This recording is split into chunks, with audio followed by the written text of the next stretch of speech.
किंवा टीम बनवताना आपल्याबरोबर याच्या आधीचे काही कार्यकर्ते त्यांना एकत्र करतो, समविचाराने समविचाराने एक टीम बनवली तर जास्त सोपं होईल. काम तुम्हाला दोघांना घातलं, निर्णय तुमच्या दोघांचे असतील, पण वैचारिकता तुम्ही एका ठिकाणी बैठकीत बसून केला तर जास्त फायदा मिळेल तुम्हाला.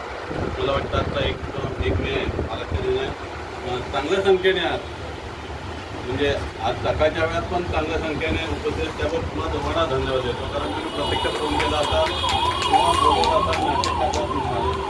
आपण दरवर्षी मी इथे वाढायची असतानापासून मला वाटतं कोरोनाच्या आधी दरवर्षी 1 मेला आपण इथं पुतळ्याची महापूजा आणि एक मोठा जाहीर कार्यक्रम करायचो. कारण दर्शनी भागात आपलं कार्यालय आहे, जाणारे येणारे नेते मंडळी किंवा अनेक पक्षाचे कार्यकर्ते त्यांचं लक्ष असते. त्यामुळे इथे याची टापटीपणा किंवा एखादा बॅनर लावला तर तो व्यवस्थित शिस्तबद्ध असावा. बॅनर फक्त कार्यात लावा हे माझं म्हणणं आहे की इतर वर्षांमध्ये बॅनर लावताना टोटल 3-5चा बॅनर लावावा आणि नाही लावले तरी चालतील, पण कार्यालयाच्या जवळपास प्रत्येक कार्यक्रमाचा एखादा बॅनर लागलाच पाहिजे अशी अपेक्षा आहे. त्याला तो प्रत्येक विषय आहे, बॅनरविषयी न संपणार आहे. आज एक कार्यक्रम करताना उद्या दुसरा कार्यक्रम येतो, त्यामुळे तो तुमच्यावर निर्भर आहे विक्री करणं.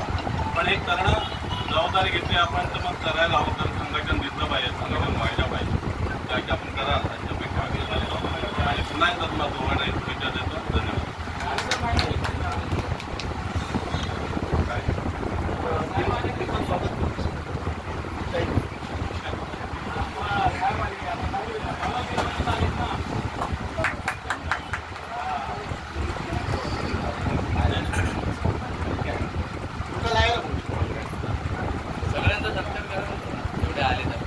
छोटे बिल आहे ना.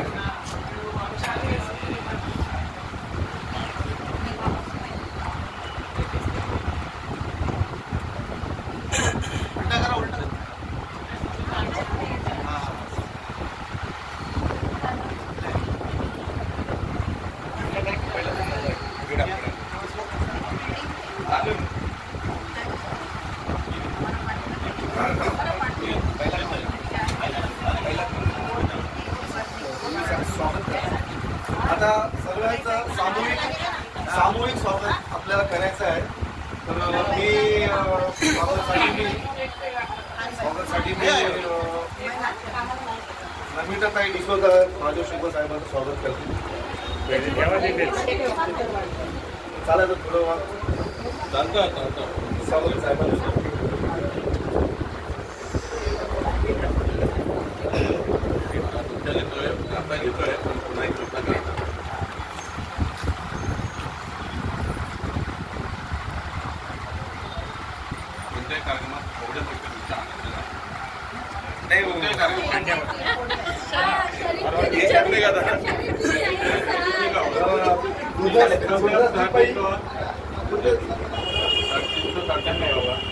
डोल आहे कितना गए 700 पहला गया. हाँ वो छोटे बिल आया वो सबके लिए वो लाते तो चलता है, मतलब हाँ फुकटचा पैसा खर्च नाही करायचा. तुमच्या